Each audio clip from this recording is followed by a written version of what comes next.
12:15 to 12:15. My name is Becky Zellars, and I teach 6th grade at Ozarks Christian Academy in West Plains, Missouri. So thank you guys so much for coming to my workshop. I looked at the other ones, and there are so many good choices. So I'm very flattered, and I'm really thankful that you chose this one to come to. So hopefully we'll have time for lots of good questions at the end, and I'd love to hear your ideas as well. Okay, well, let's get started. Literature strategies for the classroom is what I'm talking about today. I'll be talking about two things in this presentation. The first one, strategies for teaching comprehension as a skill rather than as a product. So what I mean by that is, in the past, we've read a book, Tom Sawyer, together, and then we discuss it, and you take your test from your little novelties or whatever, and they understood it. So, woohoo, we succeeded. But what I didn't realize was I had not taught them how to understand Plymouth Plantation as a 9th grader or the Divine Comedy as an 11th grader. I hadn't taught them the skills necessary to comprehend future readings. And a lot of those they have to read on their own in the upper school, right, with those secondary readings and stuff.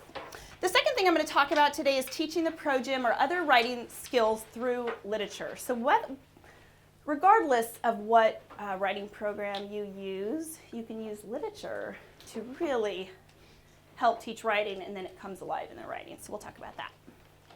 Okay, before I get started, my journey with teaching comprehension as a skill started with Dr. Kylene Beers. So I just want to throw this book out there. I think I got it $4, used copy off of Amazon, $4 for shipping. It is so good, so good. So I'm just going to recommend that.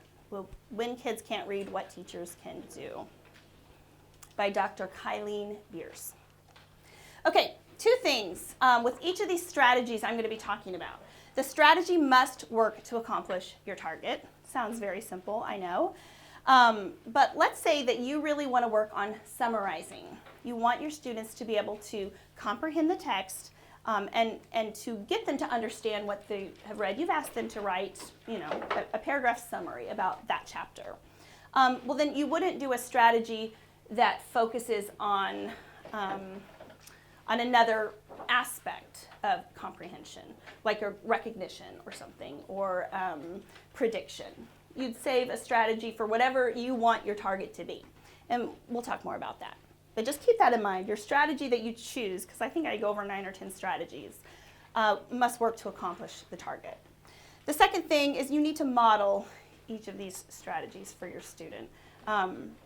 It's just so necessary. The whole I do, we do, you do, it will save you so much time later as you're monitoring and, oh, no, or you see something that 5 of your students are doing wrong, so you stop everyone and, okay, we're going to go over this again. If you will just model each of these strategies, it will save you so much time in the long run.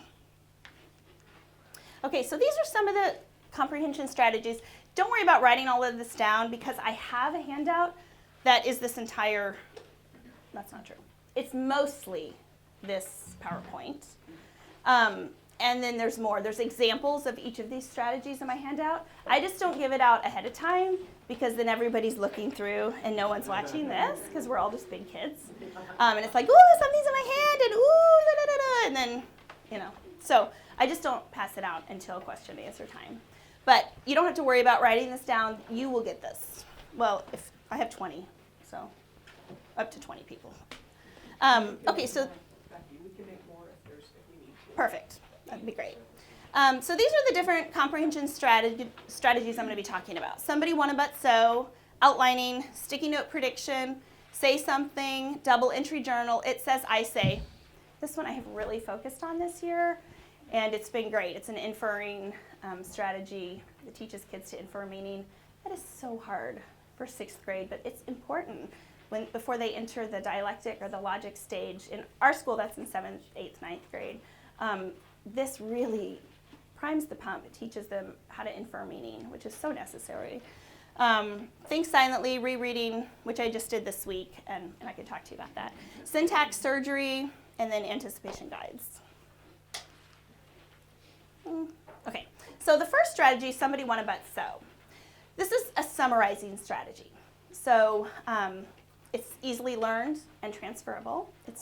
You can do this in any subject. I've used it in history. You can use it in science. You can use this in any subject.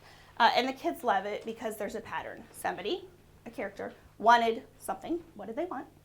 But there's a conflict that happens. But what? And so there's the resolution. It happens in every single story. It never fails. I've never come across anything where this didn't work. In fact, our third grade teacher, she took this and ran with it, and she taught it to her third graders. In fact, I think I have. Okay, no, I'll go back to that. I should show you. Okay, so she taught it to her third graders, and this is so great. They are able to summarize an entire Greek myth with this strategy. Somebody, Peleus, wanted to kill Jason, but his dad sent him away, so Peleus was very mad. So these little kids, it's amazing. She'll read them this Greek myth, and then they're able to summarize. See how many I have? Here's another one. Jason wanted the throne, but his uncle said he had to bring him the golden fleece. So Athena gave him a magic oak branch to protect his ship. I mean, it's great what these kids can do when they're given the right tool. And my kids use this in history. If I say I want a paragraph summarizing the Battle of Little Bighorn, or I've used it for the War with Mexico, 1846 to 1848. Why do we go to war with Mexico? Paragraph summary, go. Can we use somebody want to bet so? Absolutely, go. Okay, but I'll go back. So this is how I teach it. I read the chapter out loud of chapter 20 of Tom Sawyer. So my target is to write summary statements of chapter 20. That's my target. That's what I want them to be able to do. I want them to write summary statements of chapter 20. So they know, you have your target up on the board, they know what they're doing. There's no surprise. So I read the chapter aloud, and I love to read aloud to my kids. We do about a third of the time I read aloud. I always read the first couple chapters of a book aloud so they can correct pronunciation and cadence, and all the different characters are pronounced correctly and that kind of stuff. You really set the tone and the mood for the whole book when you read aloud. So I always read the first couple chapters aloud. And then I also have a third of the time small group reading. So currently I have 12 students, so I have 4 groups of 3. I've really found that 3 students reading together is great.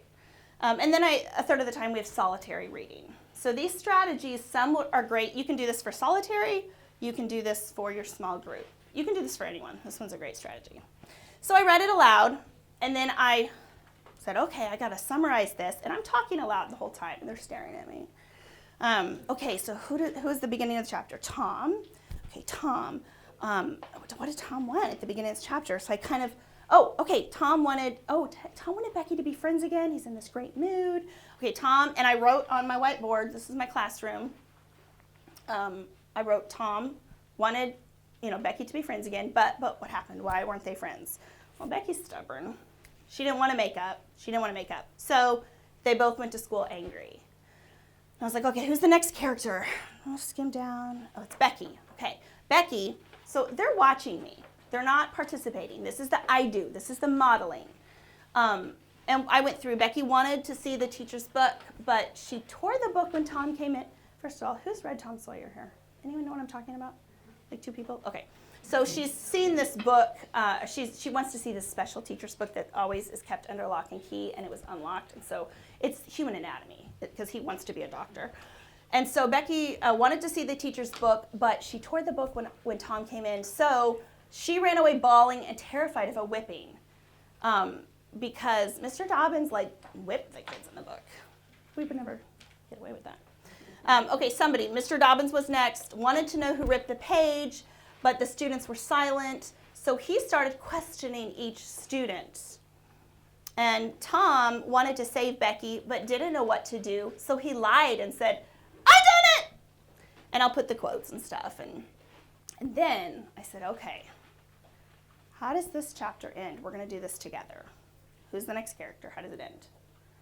You'll have a few hands go up, and you call on one of them Becky. Right! Becky! Excellent! And I am super excited because it's a brand new strategy, and they were brave enough to try. And then a couple, so what did Becky want? And then a few more hands go up.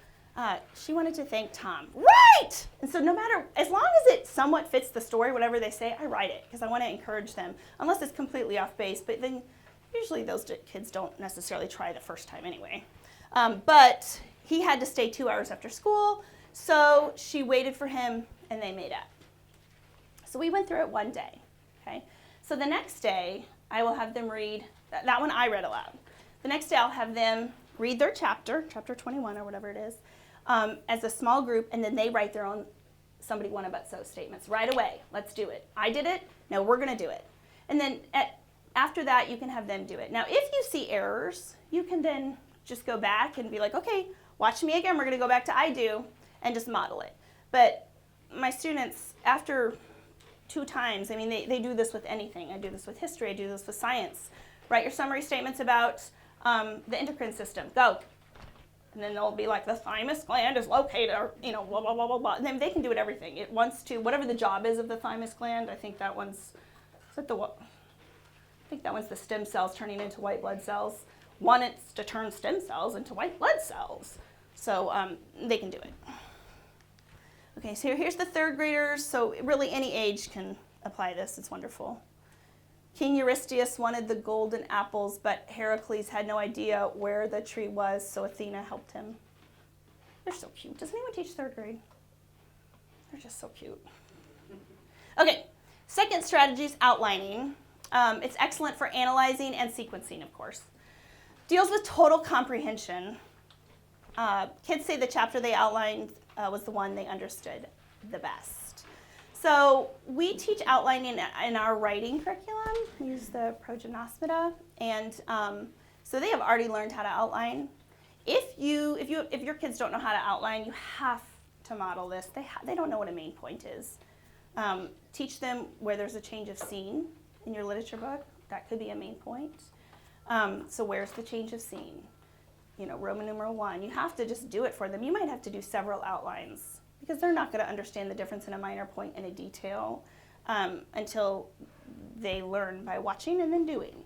So, however, our kids have been doing outlining with the progym. We start the progym in 4th grade, and so this is easily transferable with my literature.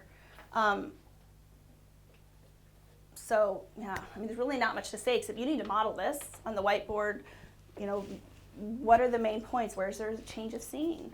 And if they bring up a detail, when you do the we do, you can say, okay, well, does that fit in one of the scenes? Is that a whole new scene? Is that a whole new main point, or would it fit? But this one, it takes some time, but now my kids can do it in a 30-minute class easily. We'll have small group reading of chapter 6, practicing say something, which I'll talk about. And then the next day I say, okay, get back in your same group, outline the chapter you just read yesterday. And they just get right to work. And they know how to do it now because they've done it so much. And then any test they take on that chapter, they'll ace it because they had to reread and try to figure out. So here's an outline of chapter 30, Tom Sawyer. They have the main, wherever the scene is. Huck goes back to Welshman's house. All that happens at the Welshman's house. Let's see, at the church, in the cave. Huck is very ill. So it's not perfect. We would go back. There's a lowercase letter instead of a capital. But for the most part, this is a typical one. This one's one from this year. Oops, I forgot to white out the name. That's a no-no. Oh, well. But this one was again, in a small group. And this one was with The Hiding Place. Who's read The Hiding Place? Good, more people. I love The Hiding Place. It's my favorite. So this is the one where Peter plays the Wilhelmus, this chapter. And they read it, and because we've done outlining so much, they can just get their outlining done. But it really aids in comprehension of the book. They have to go back and, okay, where was the change of scene? What happened? And they're rereading and figuring out, and she did great. Okay, I asked the kids why they were able to understand this chapter so much better than other chapters, and these are some of their comments. You have to reread to find the main points. That's right. It helps you figure out what's important. You have to actually think about what happened. Yay! You do have to think. So many kids don't realize that reading isn't, you have to think while you read. You know, they're just like, well, they're a good reader. Like, they are, because they're thinking. You know, when we write it down, we put it in our own words, so it helps to understand it better. Paraphrasing, that's right out of writing your progym. Like, you paraphrase everything. Writing down the outline helped me to remember. I put that on there because he's just the sweetest boy. He's so precious, and he's the kind of kid who, I mean, he has your heart from day one, and then any good thing he does, you just rejoice with him, and I just love him so much. I stuck his in there. Okay, sticky note prediction. I use this all the time. This is my favorite when you didn't get a lot of sleep, or I don't know, you're just really tired. This one's awesome. Sticky note prediction. Excellent for predicting and inferring. Remember, you want kids to infer meaning. Some stuff that's not explicitly said, they have to learn to think. At least with 6th grade, you have to teach them to think. They can't think. Requires a bit of planning, but it is very simple. Super simple, and it gives kids a reason to read. It's not like, read chapter 6, and, you know, okay, they read, but they're thinking about what's for lunch. This gives kids a reason to read. So this is what you do. You look ahead of time in your book, and you pick a good part to put a sticky note, like the big, you know, I have them in my book, but, you know, just about that size sticky note. And what I say is I'll say, okay, open up your books to page 77, look at the ceiling. So they open up, because I don't want them looking. And they look at the ceiling, and then I quickly walk through and I put a sticky note right under the line of where I want them to stop reading. It takes 30 seconds. You just quickly, because the books are open, if the kid is still turning the book, I skip them. Go to the next kid and come back to him or her and put the sticky note where I want them to stop. Okay, so they have to predict what's going to happen next based on the reading. So I modeled it for them with Tom Sawyer, because that's the first book we read each year, so I model most of the stuff with Tom Sawyer. So I put the sticky note under a part where right before Tom ran away. And he had skipped school, and I put the sticky note. I was like, what's going to happen next? Okay. And the kids are watching me, and I'm like, okay, I have to make a prediction. Now, what is going on? Okay, he's skipping school. Okay, last time he skipped school, he and his buddy went to the woods to play Robin Hood. They've been talking about being pirates this whole chapter. So I think he's going to skip school. He's skipping school. So I think he's going to go to the woods and play pirates. So I write on the board like a big, huge sticky note, and I'm like, I think Tom's going to go to the woods and play pirates because last time he skipped school, he went to the woods and played Robin Hood, and they were just talking about pirates. Now, I purposely always choose something that is incorrect or halfway incorrect, because the purpose of this is not to make the right prediction. So I wouldn't say, even though I've read the book a billion times, well, that's an exaggeration, hyperbole. I've read the book 6 or 7 times by now, and I know what happens. I'm not going to make the correct prediction, because then the kids get confused and they feel like they failed if they predicted it wrong. That's not the point. The point is to make an educated prediction based on something in the book. They cannot just say, I think he's going to go to the woods and play pirates. Why do you think that? I don't know. No, that doesn't work. You have to give me clues from the text. So that's why I model a couple times. Sometimes I do this twice. I'll model it twice before they do it, because it's really inferring meaning. You have to use text or clues from the book, from the text. And then I'll say, okay, and I'll I ripped off my sticky note, put it down, and kept reading. And we found out I was half right. They didn't skip school and go play in the woods and play pirates. They ran away. They stole a raft, went to an island 3 miles down the river, and they pretended they were pirates. So I was half right. But the kids need to see that they are successful if they take what they've read and they can make an educated prediction.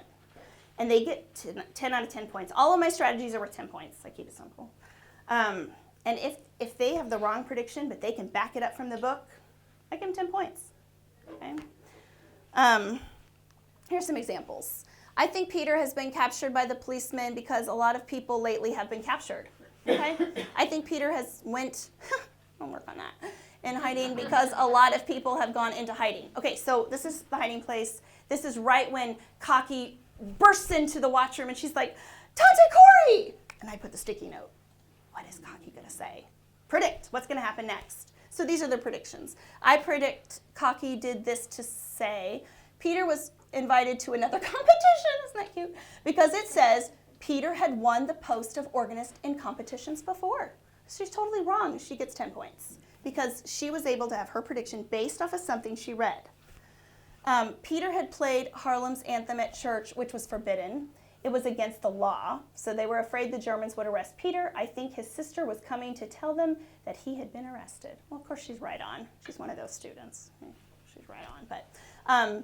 But so it doesn't, as long as it's something that you can back up from the reading and it makes sense, I give them 10 points. Well done. So then what's so exciting about this strategy is they want to know if they're right.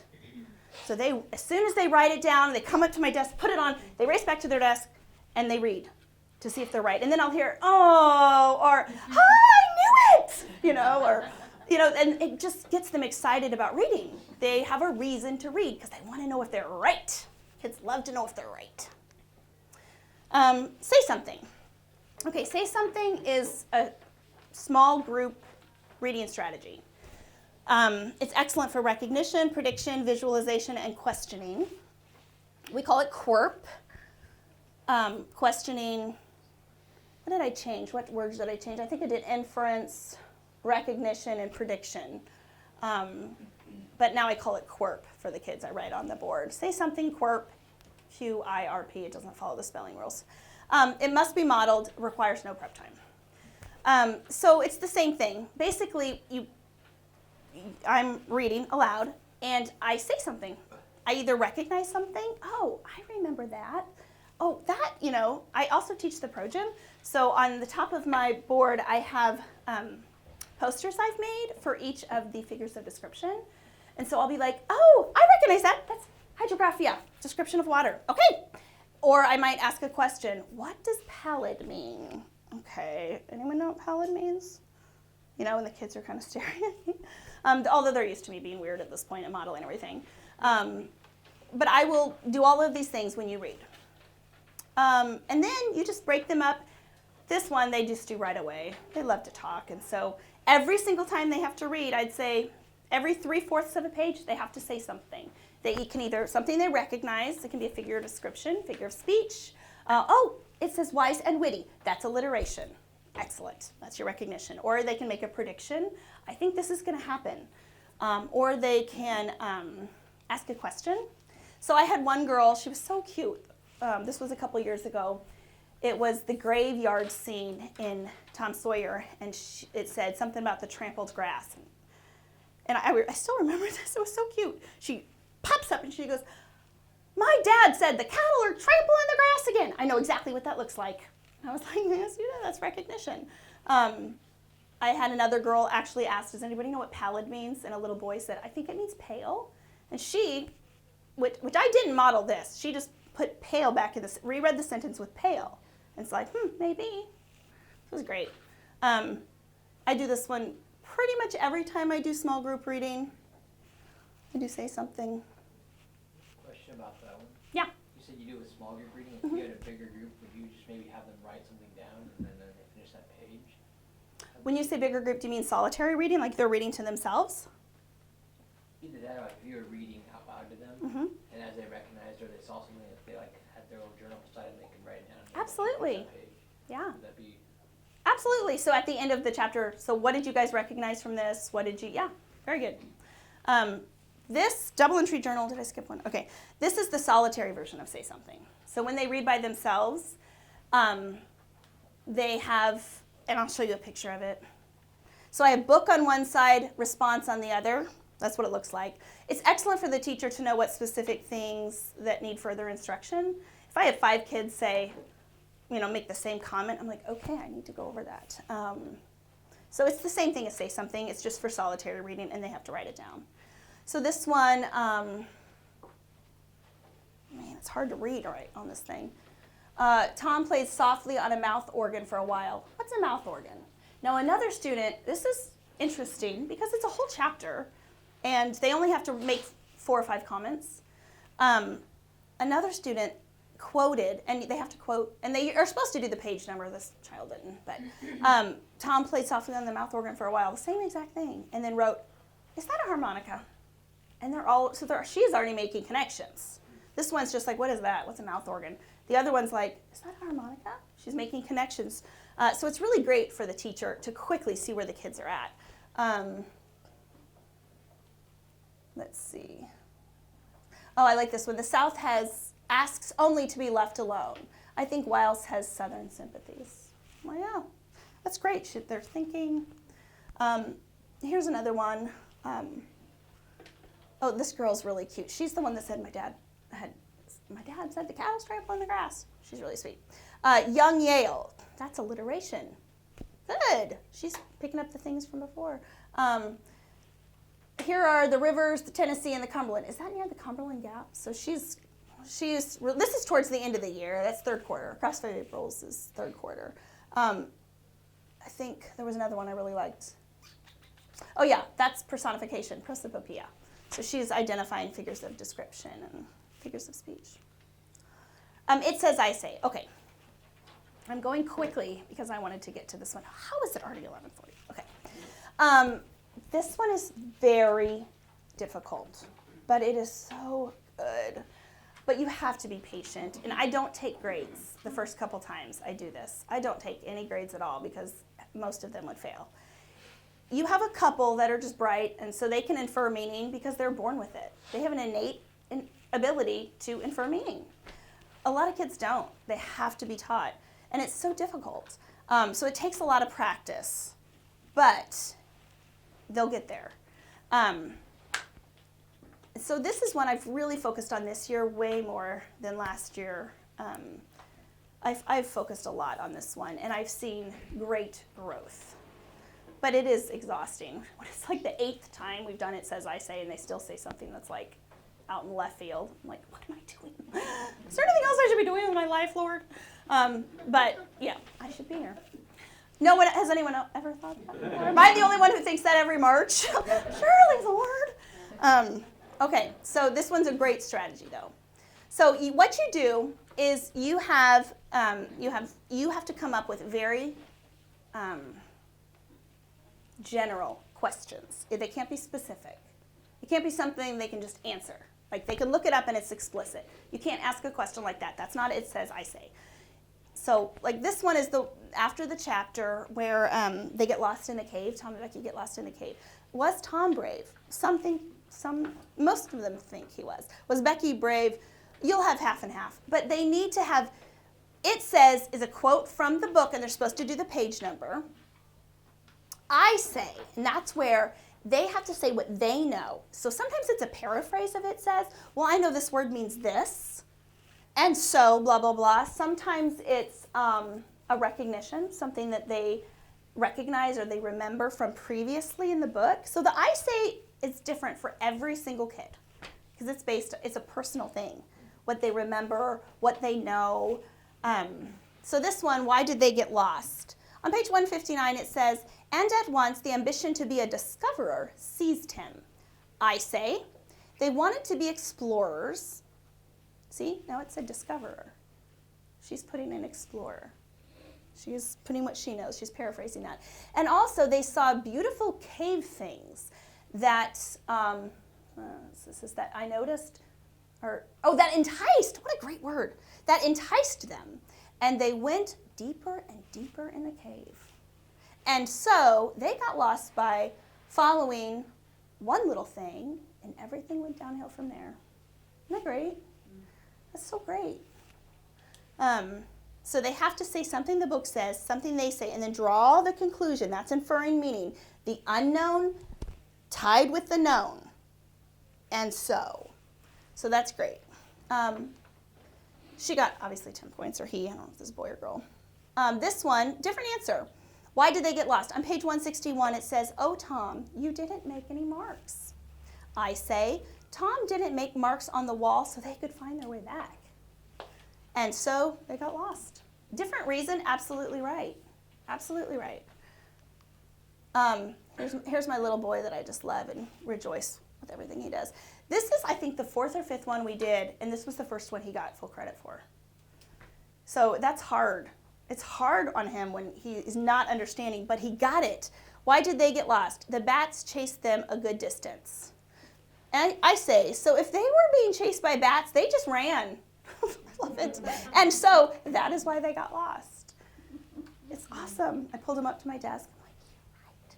That is why they got lost. They were being chased by bats. Well done, Knuckles. And oh, he was so happy. 10 out of 10. You did it, buddy. Well done. That 10 out of 10 meant more to him than a lot of other kids because he didn't see 10 out of 10 until now. But then after that, he got it. Oh, that's what I'm supposed to do? I'm supposed to look for clues and then tie it to what I know. I'd run if there were bats, and that's why they got lost, because I'd run away too.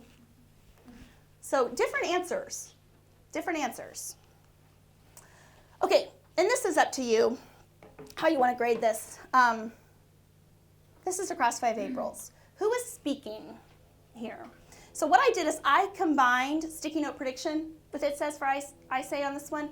I had them open up your book to page, whatever, put your head up at the ceiling, and I went through and stuck a sticky note where I wanted them to stop reading. Then I said, I want you to fill this out, and then take off your sticky note and keep reading. So I combined these 2 strategies. Who is speaking? So in the book it's Eb, but she says, you got no call to be afeared. He said roughly, I ain't aiming to hurt you none. Dave Bordeaux. I can't think of anybody down your way that is a special friend of mine. Dave Bordeaux. So she's thinking all these times he's either talking about Dave Bordeaux or Dave Bordeaux is saying these. I say Jethro despised the Bordeauxs after what Travis Bordeaux did. Dave saved his life on the bridge, then gave his family wood. So I think Dave wanted to earn their trust again. Also, he said the same thing as he said previously on the bridge. So she's using these same words. When he was speaking, it was like, put down your gun, Jeff. I'm not going to hurt you. And so she was like, well, the last time you got no call to be afeared, that was Dave Bordeaux, so I think it's Dave Bordeaux. Okay, so it's Eb, it's not Dave. But she thinks Dave Bordeaux is the one speaking. I still gave her 10 out of 10. Usually with the It Says, I Say, I don't combine them with a sticky note prediction because with inferring meaning, sometimes there's just a right and wrong answer. Like why they got lost, if it was something out of the blue, like I wouldn't accept it. I gave her 10 out of 10, and that's up to you as a teacher, just because she really thought through this, and she made the wrong guess, but she was thinking, and I'm trying to get the kids to think. Okay, this little boy, he guessed wrong the first time. This is so cute. Okay, who's read? Oh yeah, I already asked who's read Hiding Place. Okay, on page 40, when Corey thinks, it was father's train ticket given at the moment itself, what does Corey mean? What is the train ticket? That's inferring meaning. She never says what the train ticket is. So he guessed wrong the first time. He thinks there's a literal train ticket because father goes to Amsterdam to see the Naval Observatory every week. So what I did is I called him up to my desk during our intervention time, and I just said, flat out, it's not a literal train ticket. I just want you to know that. And he's like, okay. And I gave him the 2 pages that would help him figure it out. I said, I want you to go back and read page 29. I want you to go back and read page 39 and 40. I want you to reread these and come back, try again, come back. And then when he read it, he was like, oh, at his desk, like, oh my goodness, why did I not get this? And then he got it. When do I give you your train ticket? Why, just before we get on the train, exactly, and our wise Father knows exactly when we need things. I say Father talks about God giving everything we need at the earthly right time in chapter 3, and so God will give Corey strength at the time she needs it. I mean, I did no further instruction other than give him the 2 pages to reread, send him back to his desk, and try again. And he, hit it out of the park. Absolutely, that's what the train ticket is, the strength that God provides at the right moment. So I give him 10 out of 10, even though he didn't get it right the first time. I'm a little bit of a softie. I just thought, wow, well done, kiddo. I don't get it right first time, like most of the time. Okay, syntax surgery. This is a strategy for inferring, for visualization, based on parts of speech. So if you don't teach parts of speech, this might be difficult. I have a senior, And he was at home. We were at the kitchen table, and I'm grading the syntax surgery. He's like, what is that? And I said, oh, this is something I'm teaching my kids, syntax surgery. So I described it to him, and he's like, Mom, you got to come in and teach the seniors this. He said, we're reading something. I don't know what it was they were reading. He's like, it's so confusing. There's like 5 guys with the same name, and the author constantly just uses pronouns he. He did this to him, and he did this to him. And he's like, nobody knows what's going on. This is great. And this would really prepare the kids for the upper school if I had taught it when I first started teaching, which I didn't. So this is what it looks like. Actually, I'm going to back up. Okay. You never, ever, ever, ever, ever read these out loud, because you got these auditory learners. They'll know exactly what you're talking about because they're bright little nuggets of just auditory learning. But I want to see if they can read it and comprehend it. So I never read these out loud. I pass out note cards, or I tell them to get out a piece of paper. And I say, okay, I'm going to give you 4 minutes. 4 minutes, I time it, write down what's going on, then I'm going to collect them. And I just put this up on the whiteboard.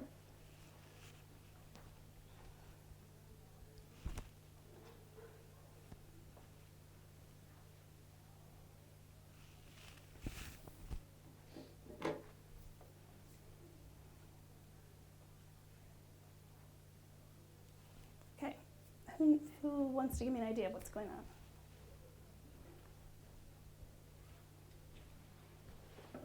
Anybody want to be brave enough? They're going on a date to the movies, and he's paying for her ticket.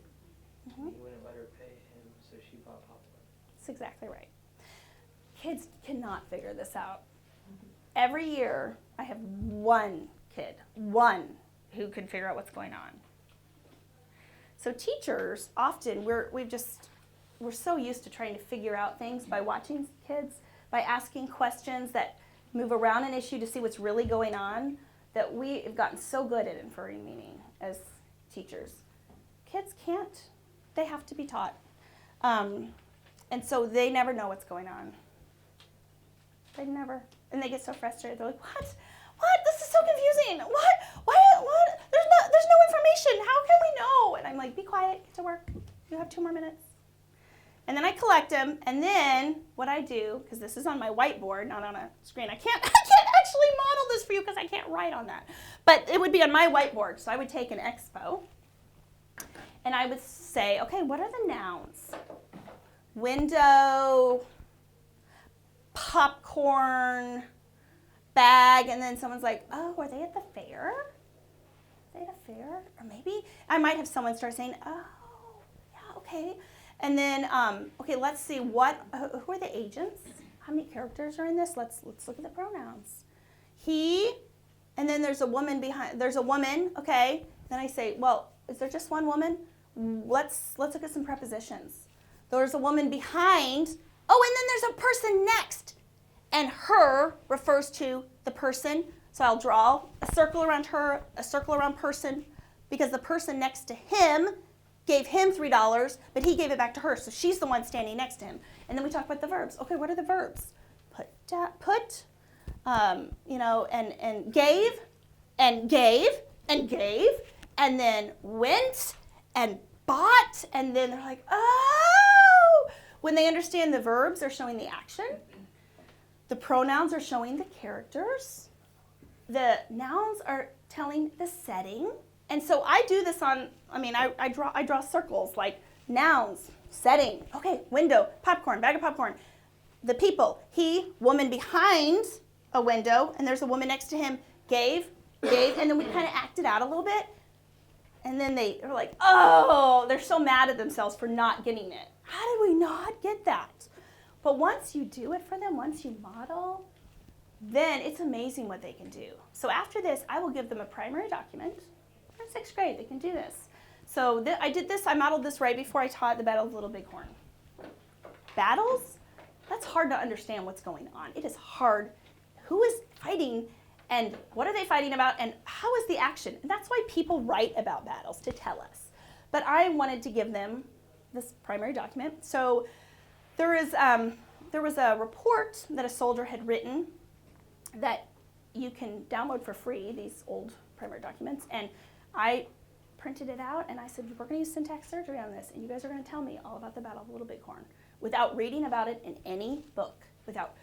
Before I read our little Veritas cards about the Battle of Little Bighorn, before any of that, use this and see if you can apply it to a primary document, and you tell me about the Battle of Little Bighorn.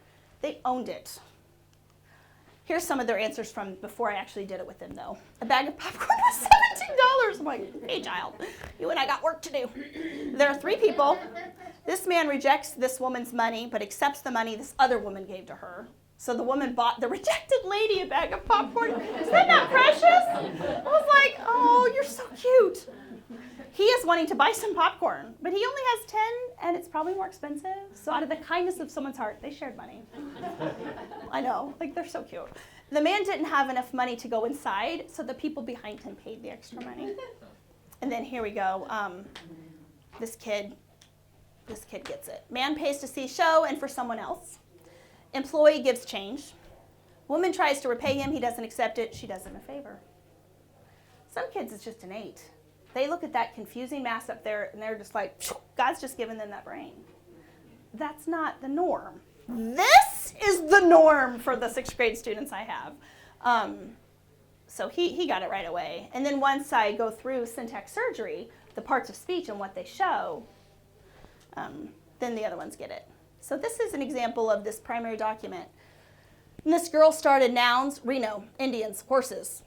Oh, I didn't talk about adjectives and adverbs. Oops. Okay. So the adverbs are the manner, how it's happening.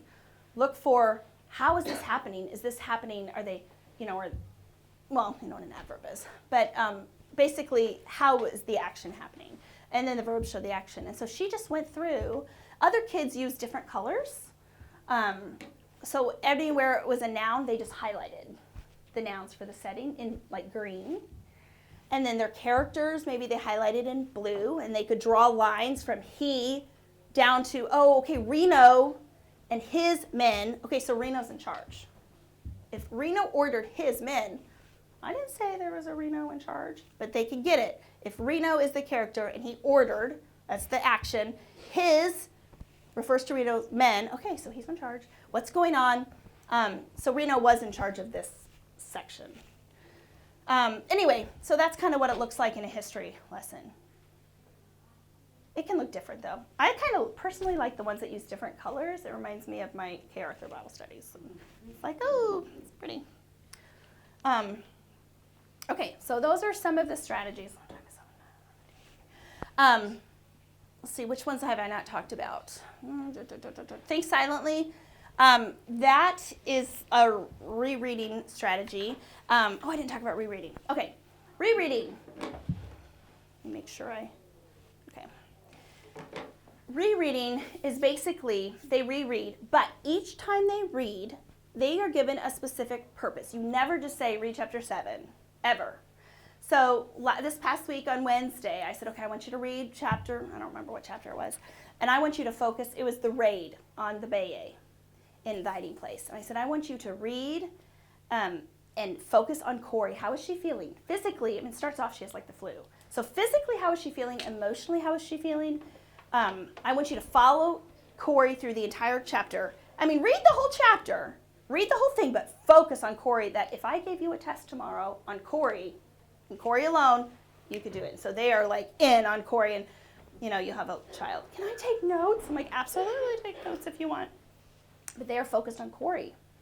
And then on Thursday, I said, okay, guys, I want you to read this chapter again. And they're like, what? I said, but this time, focus on the setting.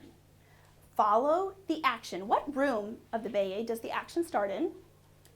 Follow down the stairs. If it goes down the stairs, follow it into any room in the house.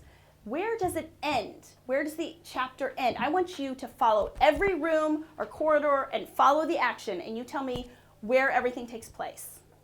If I asked you to just make write it out tomorrow quickly from beginning to end, everywhere they were in, how would you do? So they read it, and then I just asked them at the end. I stopped 3 or 4 minutes before the end of class, 3 or 4 minutes, and I said, okay, did anybody notice something in this reading they missed the last time? All the hands went up, because they're going to notice new things upon rereading. And some of them were really important details. one little boy, he's like, I didn't notice the first time that they were in Corey's room, and when she gave the lieutenant or the captain, when she gave the captain her ID, money fell out and he stuck it in his pocket, and then the other guy took the money from under the stairs. I didn't notice that. Well, that's a huge part of characterization. I was like, okay, so what is the author trying to tell you about their character? They're thieves. They don't care that that belonged to someone else. They were just taking. That's a huge part of characterization. So, another kid, I didn't realize blah, blah, blah. I missed this. So rereading is wonderful for comprehension, but you have to give them something to focus on. You can't just say reread it. That's boring. Who wants to do that? They think they know everything. So you have to give them a reason, something to focus on. Anticipation guides, that's a pre-reading. I love anticipation guides. I love them so much. That's a pre-reading activity. So what I'll do is come up with not easy questions that you can agree yes or no, like, is murder wrong? I mean, ones that you got to argue about. So I have an anticipation guide in the thing I'm going to pass out for Across 5 Aprils. Never, ever, ever do I have a unanimous yes or no. So I pass out red and green cards, red meaning no, green meaning yes. So they fill out their anticipation guide, and then I say number 1, and I read it. I think it's every child should always be treated the same way in a family. I think it's number 1. And if you have a yes, put it up. If you have a no, put it up. So put it up, and it's half red and green. Okay, so I always choose someone who said green. Why? Because it's not fair. It's not fair to treat people differently. They love fairness in 6th grade. Justice. It's not fair. I'm like, okay, why'd you choose no? What if you have a kid with special needs in your family? They can't be treated the exact same. Oh, okay. And another kid, well, what if you have like a 2-year-old and a 16-year-old? You cannot treat them the same way. Then you always have the yes kids. Can I change my answer? It's so funny. Like, yes, you may. But you have to have questions that there could be some debate. Is killing is never justifiable, is one of the things. Ooh, that always gets people. Then you have the whole discussion between murder and killing. And it's great. I mean, they're just ready to read. And all of those themes are in Across 5 Aprils. Because Jethro, who's read Across 5 Aprils? Oh, yay, I love it. It's like one of my all-time favorite books. I love Irene Hunt. But Across 5 Aprils, Jethro, at 10 years old, takes the responsibility. It takes place in the Civil War. Across 5 Aprils spans the Civil War. It starts in an April, ends in an April, 5 Aprils. And Jethro, at 10, takes on the responsibility of feeding his family and his brother's family, where the year before, they had 5 grown men working the farm to feed his family and his brother's family. Well, all the men go off to war. Father has a heart attack, and he cannot work. Or stroke, heart attack, I think it's heart attack. And he cannot work. So this 10-year-old boy takes the responsibility of, it's going to make me cry, feeding his family and his brother's family while they're fighting in the war. And so, of course, he's not treated the same as his siblings were. He has so much more responsibility, and so he has so much more freedom. And then I tie that in with the progym. Liberty exists in proportion to wholesome restraint. Like, he has more liberty because he has had to have self-control and act like a man when he's 10.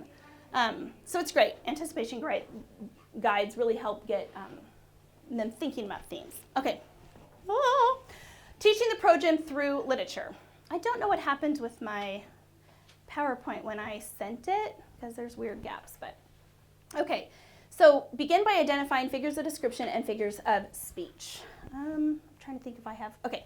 So this is my classroom, just ignore the messiness, but these are all figures of speech in the progym. So I have them vertically, like metonymy, autonomasia, analogue, metaphor, periphrasis, onomatopoeia, all those, with examples.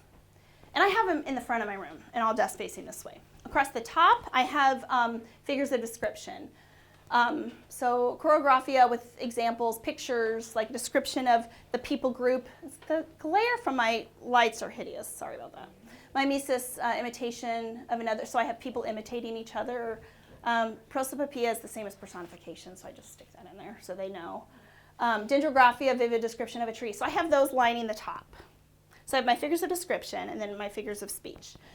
So what I do from the very beginning, day 1 of literature, I will start reading And I will just point out a couple that I want them to know about. So I'll be like, oh, okay, he's describing he's describing April.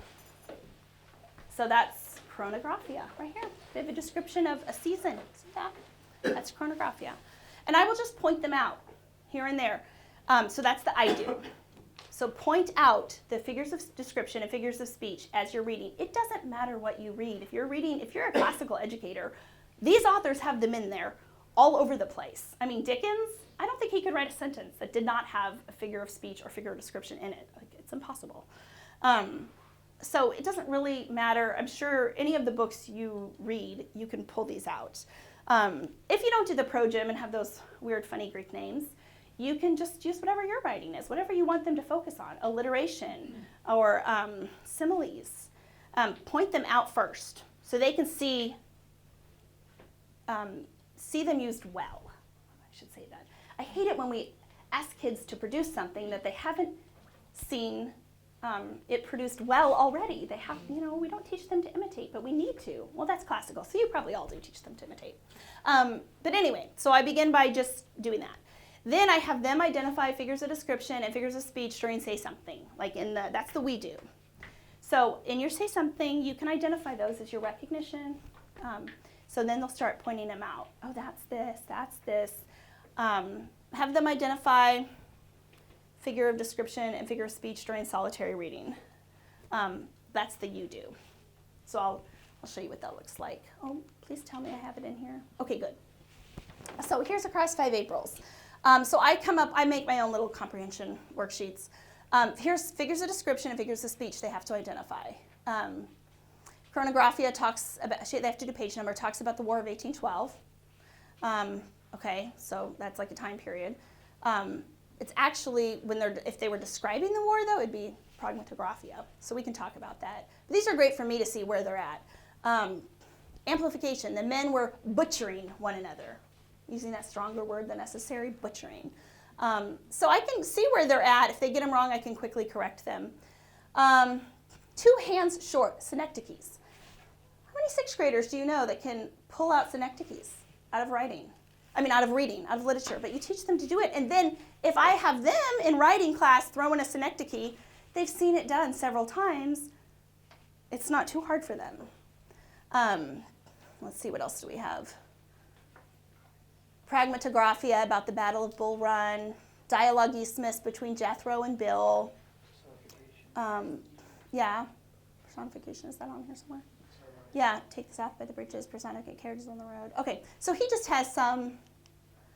Now this is good, so I can correct. So Geographia, April was in full bloom, and they were young enough to accept the sunlight and colors of new spring as omens of good fortune. So I can just put a red line through it and say that's chronographia. And then I can talk to her about it. It's describing the spring, it's describing April. A reoccurring period of time is chronographia. Oh yeah, geographia is the earth, geo. Right, okay. Let's see. Prosopographia, Jenny produced deep dimples in her hot cheeks. It's a description of the face. Hyperbole, I thought the battle was going to go on forever. So these are all going to be different, because this is silent reading, solitary reading. They're picking them out. This is the we do. So I've already done it for them. They've done it together, and then I have them do it. And now they're excellent. They pull them out all the time. Effectio, thin body sagging with fatigue. He's so cute. He specifically asked me not to show his. He's like, please do not show me, show mine. I'm like, I'm the teacher, dude. Take a seat. I'll show yours if I want. So I stuck it in there. Let's see, where are we? Oh, personification. The flames leaped. It's good stuff. Equipolentia. Okay, this is like my kids' absolute favorite now, and they use it in their writing a little too much because it's so fun. Equipolentia is just fun to say. And then they have Jethro was not yet in any mood of approaching perfect sweetness and light, because it's sarcastic. You use a negative word with the antonym.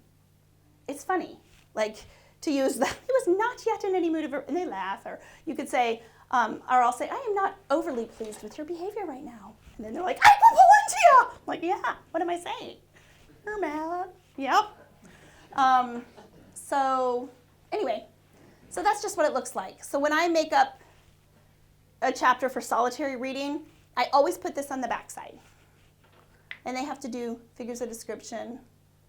And, oh, here's dendrographia, a big oak tree just inside the fence row. It's one of the first ones they learned, dendrographia, description of a tree. So they learned that in 4th grade. So, okay, I think that's it. Any questions? We got 5 minutes. Yes, I'm just curious, how many books do you read in a year? 5. 5 books. And we have literature 5 times a week. Okay. Yes. With the anticipation guide, Mhm. do you do that before you even start the book or 4 Yes. chapters? Yeah. I'm going to grab these. If you're wondering why I'm leaning. I'm going to give this, you do not have to take one, first of all. That was very, if you want to take some, I'm going to give this to you, and you can see my examples of all my students' work. 2, 4, 5, 6, 7, 8. On your 2, syntax 4, surgery, 6. do you come up with that, or is there a spot that like we can find things to give them? Yeah, so syntax surgery, Kylene Beers, her syntax surgery is really advanced. So I have an adapted version, so I'm the one who just kind of came up with that. I'll just take one. But anyway, this will have an example of every single strategy I talked about with step-by-step instructions, and then in the back, you'll see the students' work. So I think it's this last sentence is the anticipation guide. So if you want to see what an anticipation guide looks like, you can just turn to the very last page. Questions that you're going to have debate on, but it gets them thinking about the themes of the book. Yes? How do you do small group? How often do you do it? Just what is that look like? Sure. for you guys? Yeah, so we have, This is with 6th grade that you? yes, I teach 6th grade. I have kids, so I'm just curious. Yeah. So I do it a third of the time, basically. I mean, we don't have 6 days a week, we have 5. But I try to do, I read aloud about a third of the time, small group reading a third of the time, and I like 3 people in a group if that works with the numbers. Last year I had 9 kids. It worked perfectly to have 3 groups of 3. This year I have 12 kids, so I have 4 groups of 3. I feel like 4 is a bit too much.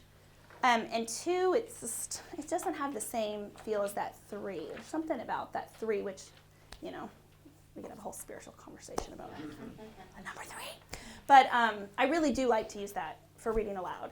And then a third of the time is solitary reading. So maybe 1 to 2 days a week, they'll have small group reading, where they get in their group, and I'll say, I have color groups or number groups or shape groups. So on their desk, they'll have like a red square with a number 3 in it. So if I say number groups, or shape groups or color groups. So each time they read in a small group, it's with a different group. Okay. So shape, and then also, do you do all of these different types of reading with your novel? Yes. And that's it? Great So no question. other- okay. So I do. So I will read aloud to them, but there's strategies for when I'm reading, and then the small group strategies, they usually say something. And then the solitary reading is either the double entry journal or the comprehension worksheet where they have to identify, figures of description, figures of speech, or the think silently, which I didn't really talk about, but there's examples of think silently in there. So, any other questions? Where do you get your list of figures of description and figures of speech? Is that in your program curriculum already? Or It is. So it's in the back, but I feel like some of, I should be careful. I researched some different ways to describe them that I thought would be more applicable for my 6th grade class. And so my examples are not necessarily the ones in the back of the book. I'm sure his are marvelous. You just list them all in the back of this. Right, so he has the figures of description and figures of speech, but if you, and I know you guys do use it, but if you don't, that's okay. Whatever writing you use, IEW or anything, you have figures of speech. You have things you want the kids to write. So, and then my colleague and I made up the figures of speech, and she and I together made up the figures of description, just so our kids can have them to look at. So they don't have to remember, I think there's like 19 figures of description and 14 figures of speech. And then I also add, he doesn't have simile, he doesn't have alliteration, he doesn't have a lot of those that I just add because they're so good. Who doesn't want to know what alliteration is? Like, it's awesome. Any other questions? Okay. Well, thank you guys so much for coming. I really, really appreciate it. We had a lot to choose from, so thank you.